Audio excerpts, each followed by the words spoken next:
Bonjour à tous. Soyez les bienvenus à l'église de Toulouse-Ouest. Nous sommes heureux donc de nous retrouver ce matin et de recevoir donc tous ceux également qui nous visitent. Et nous saluons ceux qui ont l'habitude de nous regarder sur Internet, sur notre chaîne YouTube. Que Dieu vous bénisse également. Là où vous êtes avec Dieu, nous le savons, il n'y a pas de distance, car l'Éternel remplit, on le sait, tout l'univers. Alors si nous sommes là ce matin, c'est parce que la parole de Dieu nous le dit dans le livre d'Ésaïe. Le châtiment qui nous donne la paix est tombé un jour sur Jésus-Christ. Il a accepté de prendre nos fautes, nos péchés, nos iniquités, nos souillures sur une croix en Israël. Il a été frappé à cause de nous et à notre place. C'est pour cela que nous sommes là ce matin. Parce que maintenant, en lui, nous vivons et nous avons l'espérance de la vie éternelle. Et notre seul but, notre seul objectif, c'est de lui rendre gloire, de lui apporter nos hommages et notre reconnaissance. Alors nous allons lui dire merci pour sa grâce, son amour, sa bonté, sa longanimité, ses bienfaits, sa présence, sa fidélité à l'égard de tous les hommes. Ta grâce seule, ta grâce seule.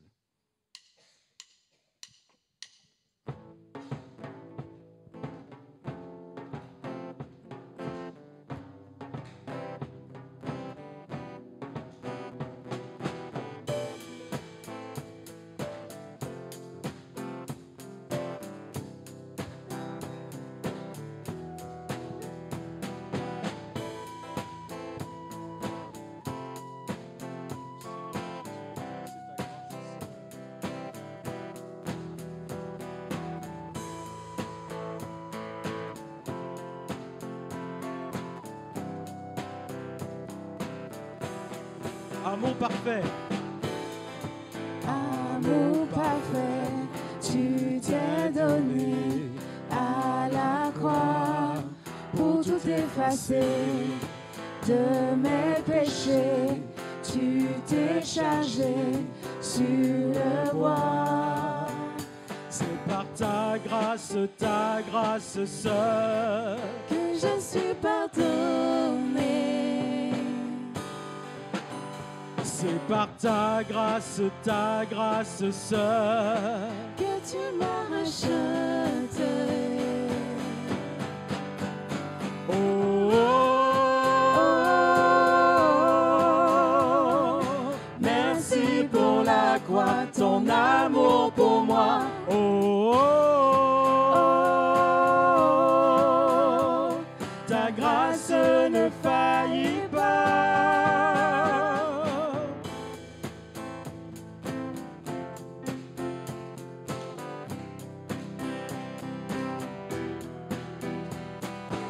Non, rien Ne pourrait me justifier, me justifier. Ton pardon est immérité, est immérité. Tous mes efforts ne suffirait ne suffiraient à me sauver. à me sauver. C'est par ta grâce seule, que je suis pardonné. c'est par ta grâce seule, Que tu m'as racheté. oh, oh, oh, oh. Merci pour la croix, ton amour pour moi. Oh, oh, oh, oh. Ta grâce ne faillit pas. Oh, oh, oh. Merci pour la croix, ton amour pour moi. Oh, oh, oh. Ta grâce ne faillit pas. Ta grâce justifie, ta grâce m'a franchi, ta grâce purifie, ta grâce m'offre la vie, ta grâce m'a sauvé, ta grâce a pardonné, ta grâce m'a m'a comblé, ta grâce m'a libéré, ta grâce justifie, ta grâce m'a franchi, ta grâce purifie, ta grâce m'offre la vie, ta grâce m'a sauvé, ta grâce a pardonné, ta grâce m'a comblé, ta grâce m'a libéré, ta grâce justifie, ta grâce m'a franchi, ta grâce purifie, ta grâce m'offre la vie, ta grâce m'a sauvé, ta grâce a pardonné, ta grâce m'a comblé, ta grâce m'a libéré. Oh, oh, oh, merci pour la croix, ton amour pour moi. Oh, oh, oh, ta grâce ne faillit pas. Oh, oh, oh, merci pour la croix, ton amour pour moi. Oh, oh, oh, ta grâce ne faillit pas.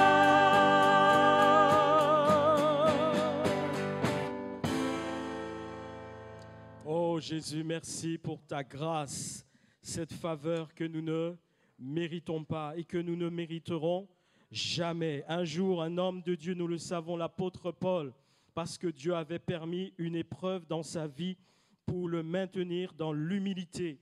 Et ayant supplié le roi de gloire de l'en délivrer, Jésus lui dira, ma grâce te suffit. Ma grâce te suffit. Et ce matin, à tous ceux qui entendent cet appel de Dieu ce matin, la grâce de Dieu nous suffit. Car dans la grâce de Dieu, nous avons tout obtenu. Quand Jésus était sur la croix, il a bien dit, tout est accompli. Tout est accompli. Et quiconque croit sera donc sauvé. Nous ne sommes plus esclaves. Tous ceux qui ont reçu Jésus ne sont plus esclaves du péché, plus esclaves de la mort, plus esclaves de la peur, plus esclaves du diable. Nous ne sommes plus esclaves parce que nous sommes affranchis, libérés, délivrés au nom de Jésus-Christ. Au nom de Jésus-Christ, je ne suis plus esclave.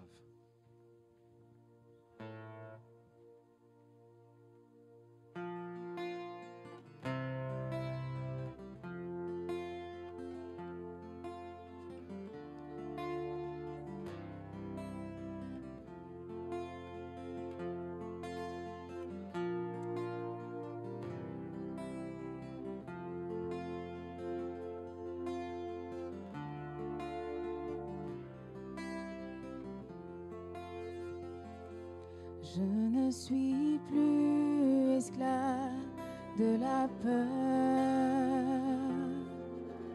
Je suis enfant de Dieu. Je ne suis plus esclave de la peur. Je suis enfant de Dieu. Tu m'as ébloui par tes mélodies. Tu m'entoures d'un chant d'amour.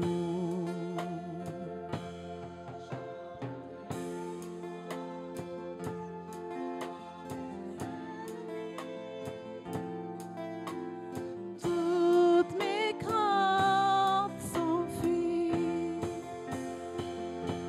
Je ne suis plus esclave de la peur. Je suis enfant de Dieu. Je ne suis plus esclave de la peur. Je suis enfant de Dieu. Avant ma naissance, tu m'avais choisi. Appelé par mon nom.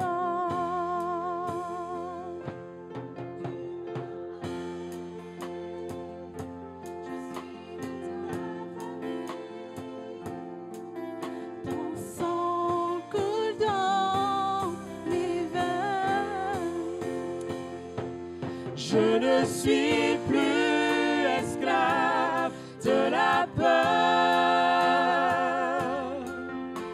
Je suis enfant de Dieu. Je ne suis plus esclave de la peur. Je suis enfant de Dieu. Disons-le encore, je ne suis plus esclave. Je ne suis plus esclave de la peur. Je suis enfant de Dieu. Non, je ne suis plus esclave. Je ne suis plus esclave de la peur. Je suis enfant de Dieu.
Jésus-Christ, je suis enfant de Dieu.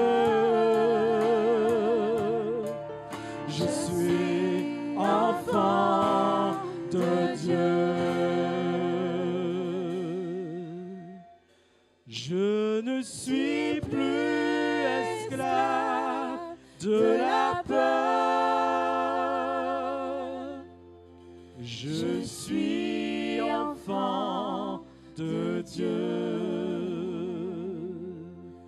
Je ne suis plus esclave de la peur.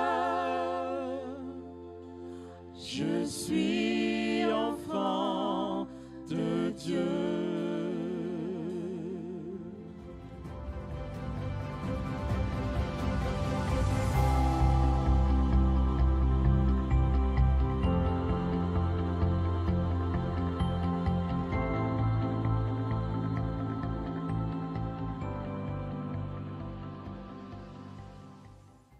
J'aimerais avec vous lire un premier verset. On lira d'autres textes dans notre partage de ce matin.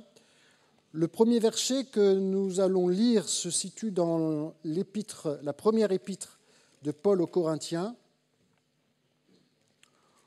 au chapitre 12. Alors, si je vous dis le chapitre 12, vous allez dire don spirituel. On va lire le verset 28.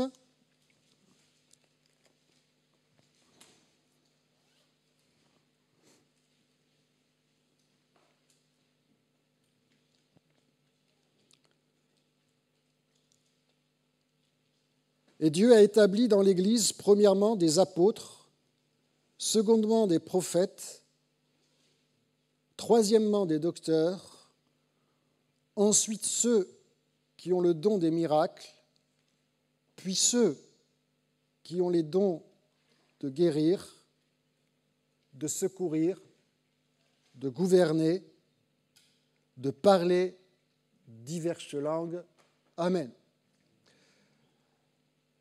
Effectivement, ce chapitre 12, ainsi que le 13 et le 14, traitent du sujet des dons spirituels dont l'Église a besoin, tant qu'elle sera ici-bas, l'Église a besoin de ces dons spirituels aussi.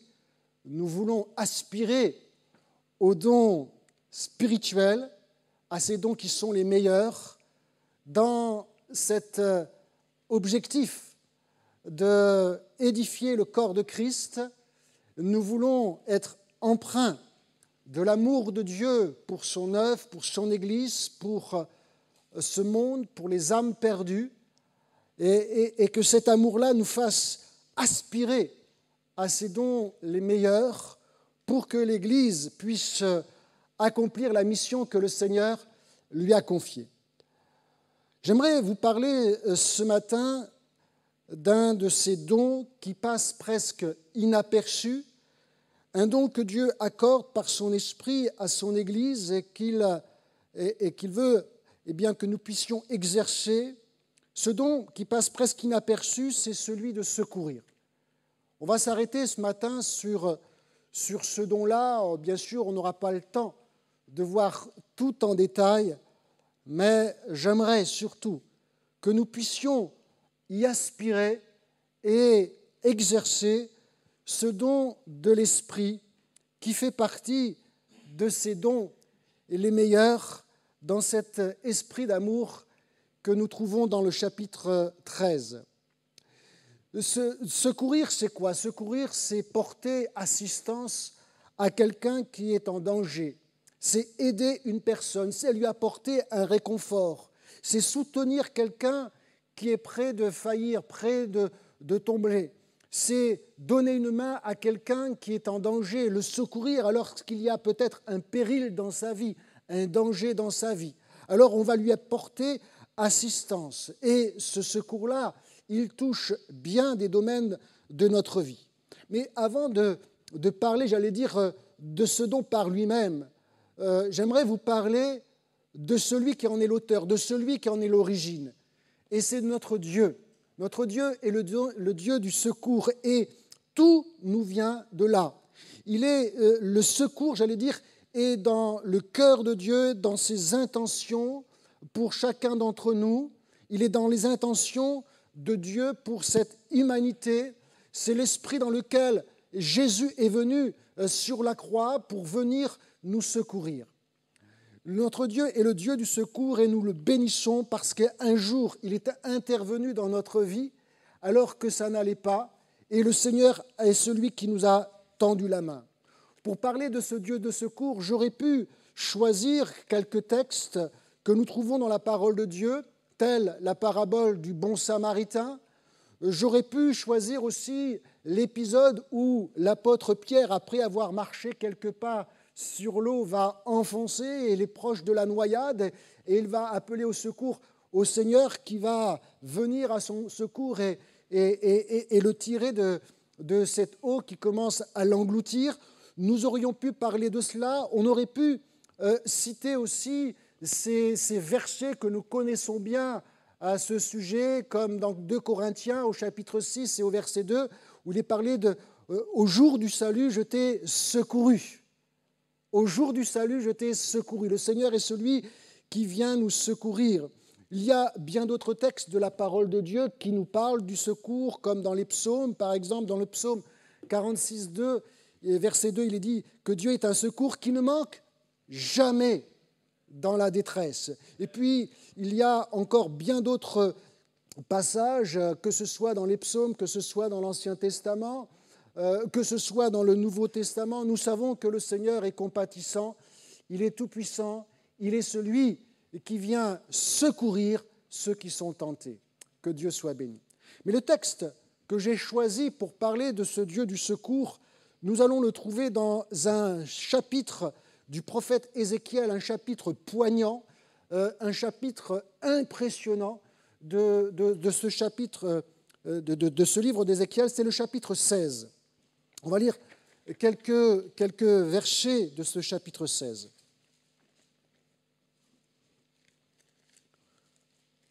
Ézéchiel, donc chapitre 16, on lira à partir du premier verset.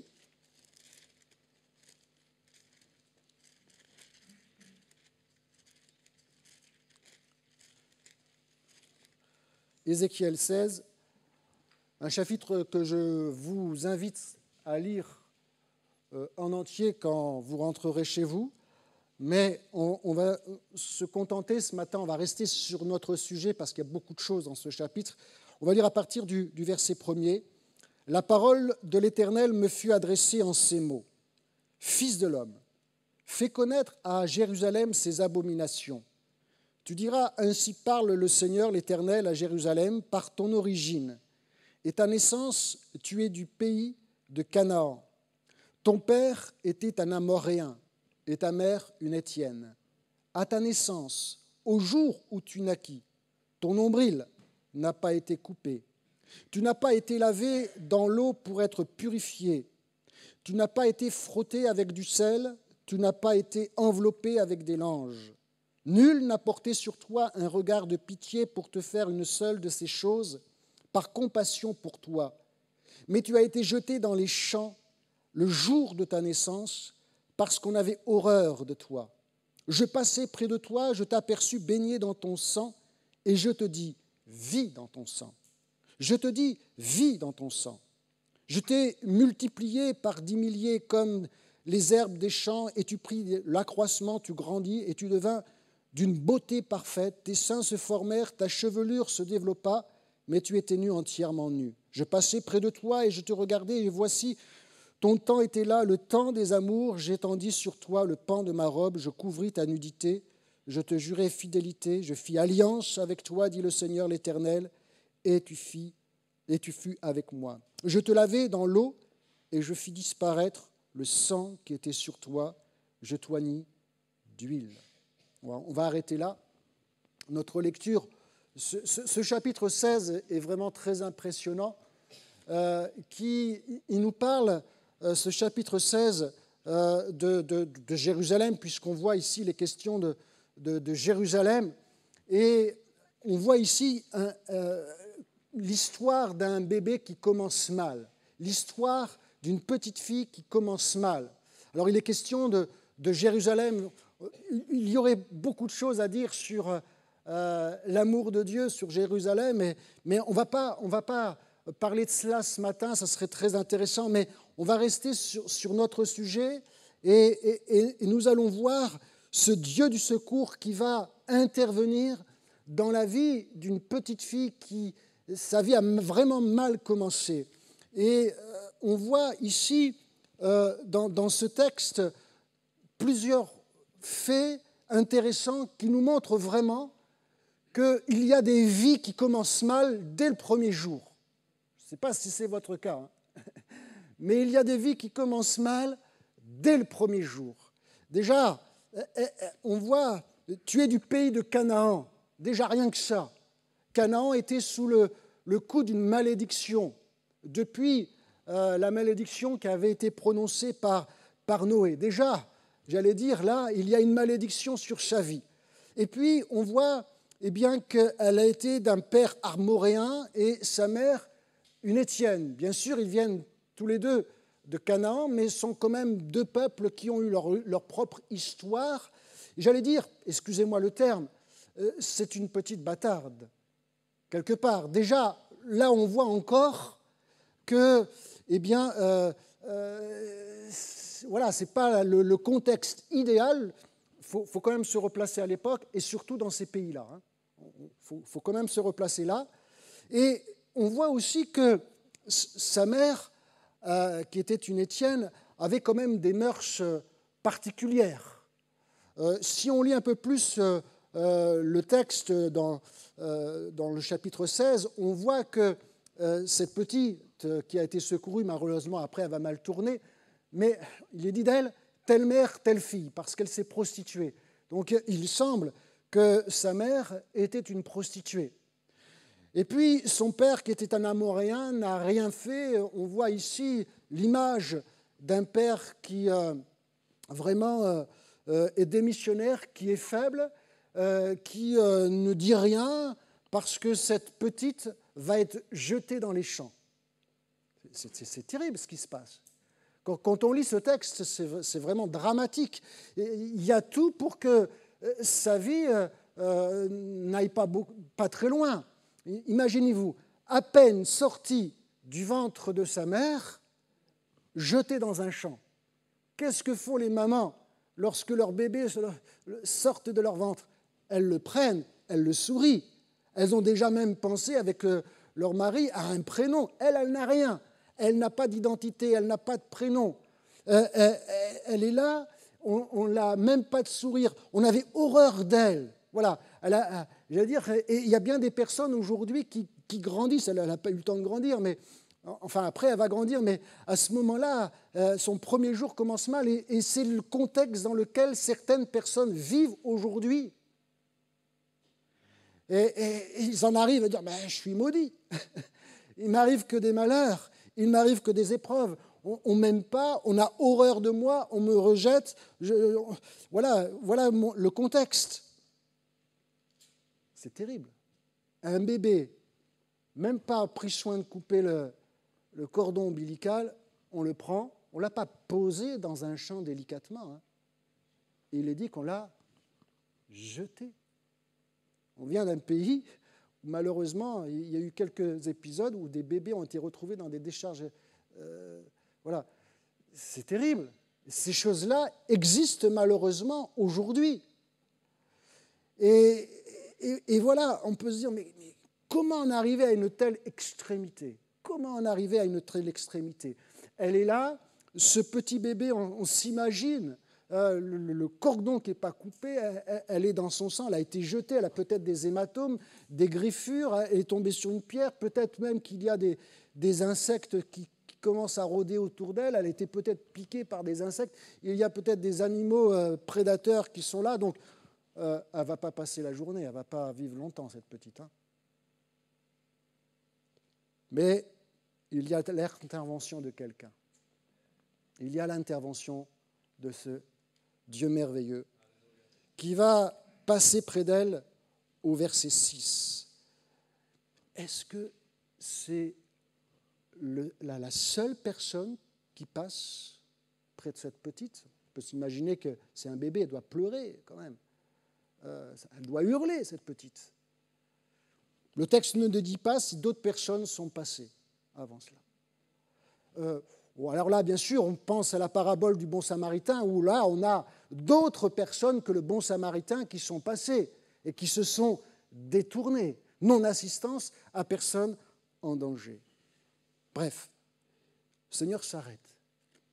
Et il voit cette petite qui est en train de baigner dans son sang et qui va lui dire à 2 reprises. Pourquoi à 2 reprises? Bon, peut-être que Dieu est tellement ému de compassion qu'il va répéter une phrase qui est là, « Vis dans ton sang. Vis dans ton sang. » Non seulement il va lui dire ça, mais on voit qu'il va prendre soin d'elle, il va la laver, et puis il va lui donner tout ce dont elle a besoin, tout ce dont elle a besoin matériellement, mais aussi affectivement, puisqu'il va lui donner son amour. Notre Dieu est le Dieu du secours. Et il cherche vraiment à nous interpeller. Il cherche vraiment à nous communiquer sa compassion. Cet amour de Christ qui nous presse, comme nous dit la parole de Dieu, elle vient du cœur de Dieu qui, par son esprit, vient la mettre à notre cœur, afin que, motivés, pressés par cet amour, nous puissions nous aussi à notre tour porter assistance à ces personnes qui en ont besoin. Vis dans ton sang, vis dans ton sang. Le Seigneur donne la force à ceux et à celles qui viennent secourir, il leur donne la force de vivre dans leur sang. Qu'est-ce que je veux dire par là? C'est que Dieu leur donne la force de vivre dans le contexte dans lequel ils sont. Un contexte difficile, un contexte négatif, un contexte qui n'a rien d'épanouissant, un contexte qui est vraiment contraire à la vie, tout simplement. Tout le pousserait à aller au suicide, à finir dans un hôpital psychiatrique, à devenir rebelle, à s'en prendre à la société entière, à tout casser autour d'eux. Mais Dieu a changé leur cœur, il est intervenu dans leur vie et il leur donne la force de vivre dans leur sang, c'est-à-dire à vivre dans le contexte dans lequel ils sont et à pouvoir, en Christ, pouvoir s'épanouir. Il n'y a que Dieu qui peut faire cela. Il est le Dieu du secours. Alléluia. Lorsque Jésus va arriver dans le territoire de Zabulon et de Nephtali, il va citer ce passage des Écritures qui s'accomplit en lui. Il va citer ce passage des Écritures parce que ce peuple qui était assis dans la région et l'ombre de la mort, une lumière s'est levée. Une lumière s'est levée. C'est ce territoire qui se trouve au nord du territoire d'Israël a connu des destructions, des ravages répétitifs. Les guerres se sont succédées les unes après les autres. Et c'est terrible de vivre dans un tel contexte.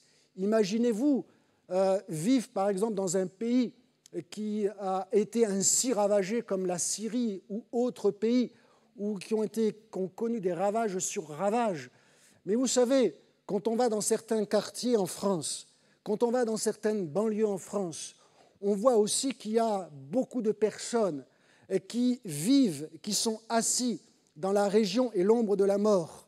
Mais aussi dans les campagnes, il y a bien des malheurs. Et un malheur, souvent, en amène un autre. C'est misère sur misère, destruction sur destruction. On comprend pourquoi certaines personnes en arrivent à des extrémités. Mais la bonne nouvelle, c'est que notre Dieu est le Dieu du secours. Et quand un malheureux crie, l'Éternel entend. Il a entendu cette petite. Et quand un malheureux crie, l'Éternel entend. Alléluia. Et il le sauve de toutes ses détresses. Oui, notre Seigneur est celui qui est le Dieu du secours. Et il veut nous interpeller comme un jour. Il a interpellé l'apôtre Paul qui cherchait son chemin, il ne savait plus trop où aller. Et puis, une nuit, il a eu ce songe. Passe en Macédoine. Vous connaissez la suite ? Et secours-nous. Passe en Macédoine et secours-nous. Et l'apôtre Paul, de suite, avec ses compagnons, vont partir pour la Macédoine afin de prêcher l'Évangile et de secourir cette population qui avait bien besoin d'être secourue. Oui, notre Dieu est le Dieu du secours qui veut vraiment équiper son Église, avec aussi ce don de secourir. Ceci étant dit, j'aimerais vous parler de quelque chose qui accompagne ce don de secourir, qui, pour moi, en fait partie vraiment intégrante. C'est la providence de Dieu. La providence de Dieu. Puisque nous travaillons avec Dieu et que secourir dans son cœur, il met en place les événements qui s'imbriquent les uns dans les autres pour que nous soyons au bon moment, au bon endroit. Pour nous, ça nous arrive d'une manière inattendue. Mais Dieu sait toutes choses et il fait coïncider les événements et le temps. Les opportunités de Dieu n'arrivent pas vraiment quand nous le souhaitions. Quand nous disons « Seigneur, là j'ai le temps, tu peux m'employer ». Non. Le Seigneur a son temps. Comme d'une manière providentielle, le bon samaritain, dans la parabole, s'est retrouvé devant ce malheureux qui avait été battu, comme il s'est retrouvé aussi devant cette petite qui avait été jetée dans un champ. Le Seigneur agit d'une manière providentielle car il sait ce que nous ne savons pas, il voit ce que nous ne voyons pas. Et il sait à quel moment vraiment les personnes ont besoin d'être secourues. Au jour du salut, je t'ai secouru. Le Seigneur avait préparé toutes choses aussi. Quand on lit le livre d'Esther, on voit la main providentielle de Dieu qui était parvenu à la royauté. Et s'il a été parvenu à la royauté, c'est qu'à un moment donné, il y avait besoin que cette femme soit parvenue à la royauté. Et par cette femme, Dieu va secourir, encore une fois, j'allais dire, le peuple d'Israël. Oui, le Seigneur est celui qui fait coïncider toutes choses. Il agit d'une manière providentielle afin que son peuple puisse apporter d'une manière miraculeuse un secours. Ce secours de Dieu est devenu quelque chose de concret, non seulement dans ma vie, dans notre vie, mais va devenir quelque chose de concret dans la vie de bien des personnes parce qu'ils seront au bénéfice de l'action de Dieu dans leur vie. Nous sommes tous appelés à secourir. J'allais dire, n'attendons pas d'avoir le don de secourir quand nous avons l'occasion de porter assistance à une personne. Comme il est écrit dans le psaume 24, on peut lire rapidement ces versets dans le psaume 24, non, Proverbe 24, excusez-moi, Proverbe 24.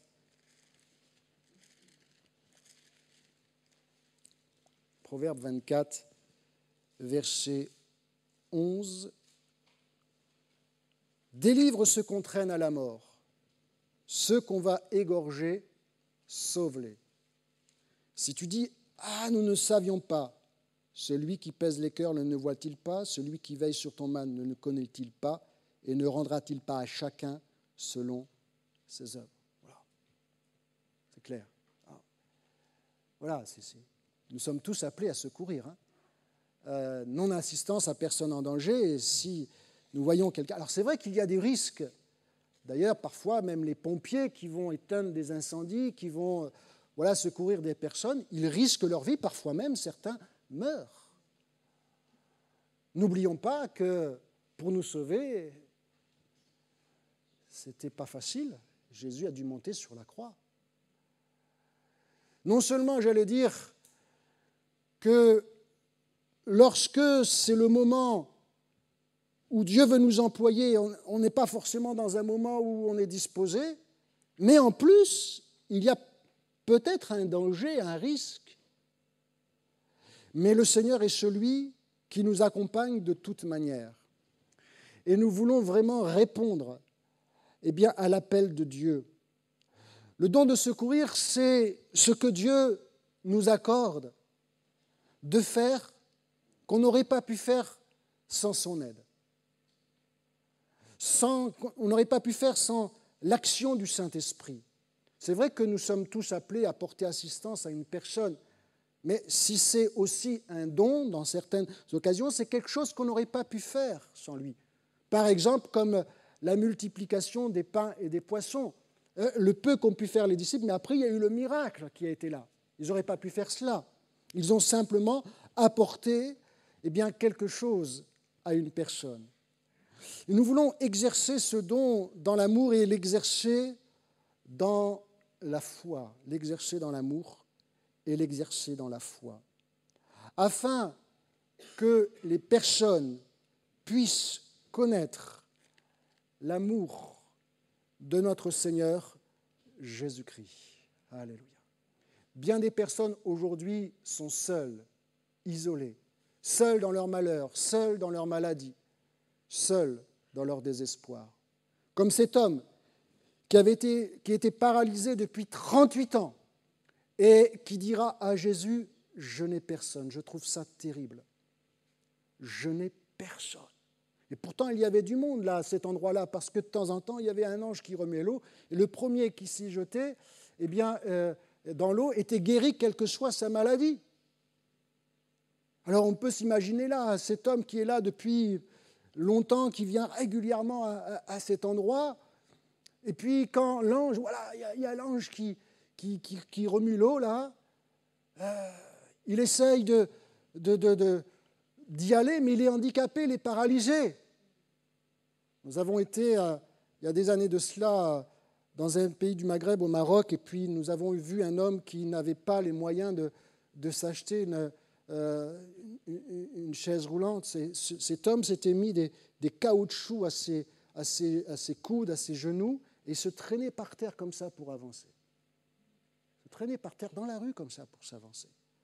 Ça fait mal au cœur. Et on voit cet homme qui essaye là, quand l'ange remue l'eau, d'essayer d'avancer jusqu'à l'eau. Je n'ai personne, il n'y a personne pour l'aider. Et puis les plus vaillants, ceux qui peut-être n'ont qu'un petit problème, peut-être il y en a un qui a un bras cassé, qui a une maladie, mais qui ne l'empêche pas de courir, eh bien c'est lui qui est guéri. Je n'ai personne. Jusqu'au moment où Jésus passe par là. Alléluia. Prends ton lit et marche. Que son nom soit glorifié. Merci Seigneur. Alléluia. Ou alors, le Seigneur est celui qui nous met dans des situations tout à fait particulières. Je disais tout à l'heure, je citais cet exemple de l'apôtre Paul, passe en Macédoine et secours-nous. L'apôtre Paul va aller dans un lieu de prière où il y a là quelques femmes qui se sont réunies pour prier. Il y a Lydie, la marchande de pourpre, et puis après, où va aller l'apôtre Paul ? En prison. Ouais. Vous allez me dire quel appel de Dieu. Hein ? Dès que j'arrive en Macédoine, prison. Mais oui, mais dans la prison, qu'est-ce qui va se passer ? Il y a ce qu'on connaît, et puis cet homme, le chef de la prison, qui pensant que tous les prisonniers se sont évadés, veut se suicider. L'apôtre Paul l'arrête. Ne te fais point de mal, nous sommes tous ici. Alléluia. Que nous puissions être utilisés par les mains de Dieu pour arrêter des personnes qui veulent en finir avec la vie. Que Dieu nous mette sur leur route pour leur apporter le secours de Dieu. Ce que j'ai remarqué, j'accélère un petit peu, c'est que les dons de l'esprit fonctionnent souvent en synergie, se complètent les uns les autres, et ce don de secourir peut être accompagné d'une parole prophétique, d'une parole de connaissance, d'une parole de sagesse, d'un miracle. Que Dieu soit béni. Merci Seigneur. J'aimerais vous citer un exemple parmi d'autres. Il y a quelques années de cela, nous étions à Saint-Pierre-et-Miquelon, où nous avons passé 5 ans. À un moment donné, il y a eu un homme qui est venu dans l'église, qui était alcoolique, gravement alcoolique depuis des années. Il avait fait tout un tas de cures, de désintoxication, mais rien n'y faisait, il replongeait à chaque fois dans l'alcool. À chaque fois, il replongeait dedans. Il venait depuis 2 ou 3 mois à l'assemblée, et puis un matin, le Seigneur me dit « Va le voir. Va le voir. » Cet homme, depuis 2-3 mois, venait à l'église, mais voilà, il continuait à boire, il n'arrivait pas, il détruisait sa famille d'ailleurs. Et il faisait vivre un enfer à sa famille à cause de soi. Et puis cette phrase dans mon cœur, va le voir. Il devait être environ 10 heures le matin. Au départ, comme je vous disais, des fois, ça n'arrive pas au moment où on aimerait, qu'on est tranquille. Puis j'ai fini par me décider, j'y vais. J'y vais, je frappe à la porte, ça ne répond pas, j'insiste, ça ne répond pas, je continue à frapper, ça ne répond pas. Et puis, comme c'était fort dans mon cœur, j'ai baissé la poignée, ce n'était pas fermé à clé, puis je suis rentré dans la maison. Et là, j'ai crié son prénom, et j'ai vu une main apparaître pleine de sang, s'accrochant aux barres des escaliers avec une tête ensanglantée. « Monte, Lionel, monte !» Et là, je cours dans les escaliers, son salon était à l'étage, et là, je vois cet homme dans son sang, dans le vomi, il y en avait partout. Il était tombé, s'était fracassé la tête, s'était ouvert à plusieurs endroits, et donc je l'ai relevé, moi-même j'avais du sang partout. Et bon, bien sûr, les pompiers sont venus. Cet homme Je ne sais pas ce qui serait passé si je n'étais pas venu à ce moment-là. Je ne sais pas. Peut-être que le Seigneur aurait fait venir le secours d'ailleurs. Mais j'aurais eu ma responsabilité devant Dieu. Mais en tout cas, non seulement cet homme n'est pas mort, mais il a passé quelques jours à l'hôpital et après ça a été terminé. Non seulement il n'est pas mort, mais il a été délivré radicalement, instantanément de l'alcool. Il luttait depuis des années avec ça. Alléluia. Quelque temps après, nous l'avons baptisé. Puis je lui dis, frère, la Sainte Seine, c'est du vin, tu n'as pas peur que ça te redonne le goût? Il dit, non, je suis vraiment délivré, je peux boire quelques gouttes de vin sans que ça me fasse replonger dans l'alcool. Il était vraiment délivré. Alléluia. Ça, c'est miraculeux. Le Seigneur est le Dieu du secours. Alléluia. Et nous avons besoin aujourd'hui de ce don parce que notre monde est en danger. Notre monde est vraiment terrible. Ce que l'on voit aujourd'hui, il y a bien des personnes qui sont dans le désespoir complet, qui n'ont aucun avenir, qui vivent des malheurs, qui vivent seuls dans leur maladie, seuls dans leurs problèmes, coupés du reste du monde, coupés de leur famille. Le Seigneur les connaît, nous ne les connaissons pas, mais qu'il les mette sur notre chemin. Qu'il les mette sur notre chemin, parce que c'est dans le cœur de Dieu. Alléluia, que le Seigneur soit béni, parce qu'il va le faire. Il est celui qui ne change pas. À lui seul soit toute la gloire. Amen. Amen. On va prier ensemble, Seigneur. Te bénissons, Seigneur, notre Dieu, et nous aspirons après ce don, Seigneur. Seigneur, sers-toi de nous. En te faisant cette prière, en aspirant après ce don, nous sommes conscients, Seigneur, que ça peut nous déranger dans notre confort. Ça peut, Seigneur, vraiment nous bousculer dans nos habitudes. Nous sommes si souvent terrassés par la peur. Nous avons chanté tout à l'heure que nous ne sommes plus esclaves de la peur, mais nous réalisons que bien des fois, nous avons peur. Mais Seigneur, c'est toi qui, par le Saint-Esprit, nous donne la force et le courage de surmonter nos peurs. Oh, à toi soit toute la gloire, Seigneur. Merci de bénir cette Église, Seigneur, de lui accorder vraiment, non seulement ce don, mais tous les autres dons, Seigneur, que les uns et les autres puissent être employés par toi, par le Saint-Esprit, Seigneur, afin qu'il puisse porter secours, assistance, soutien à toutes ces personnes qui en ont tant besoin. À toi la gloire, Seigneur Jésus. À toi l'honneur, car toi seul est digne, Jésus. Amen.